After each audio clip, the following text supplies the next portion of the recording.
ঈশ্বর আমার সাথেই কেন এত খারাপ করেন? আমি তো কাউকে কোনো কষ্ট দিইনি। তবু আমার জীবনেই এত দুঃখ কেন? কখনো কি আপনার মনে এই প্রশ্নটা জেগেছে?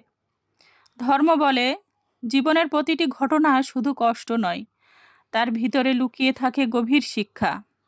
একটি ছোট গল্প শুনুন। একজন ভক্ত প্রতিদিন ভোরে উঠে ঈশ্বরের নাম জপ করতেন। তিনি সৎ ছিলেন, কারো ক্ষতি করতেন না। তবুও তার জীবনে একের পর এক সমস্যা আসতে লাগলো। ব্যবসায় লোকসান, মানুষের অপমান, আপনজনদের অবহেলা। একদিন খুব কষ্টে তিনি সৃষ্টিকর্তাকে বলেন, প্রভু, আমি তো আপনাকে সবসময় স্মরণ করি, তবুও আমার জীবনে এত কষ্ট কেন?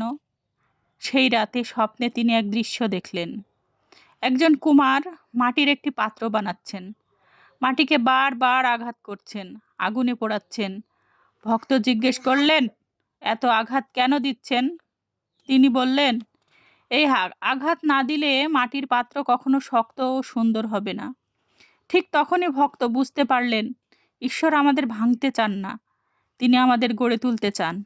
এর শিক্ষা হলো, দুঃখ মানে ঈশ্বর ছেড়ে দিয়েছেন তা নয়। অনেক সময় দুঃখই হয় ঈশ্বরের সবচেয়ে বড় আশীর্বাদ। কারণ সেই কষ্টই মানুষকে শক্ত, জ্ঞানী এবং সত্যের পথে নিয়ে যায়। তাই মনে রাখবেন, যখন জীবনে ঝড় আসে, তখন ভাববেন না ঈশ্বর দূরে আছেন। সম্ভবত সেই সময়েই তিনি আপনাকে নতুন রূপ দিচ্ছেন।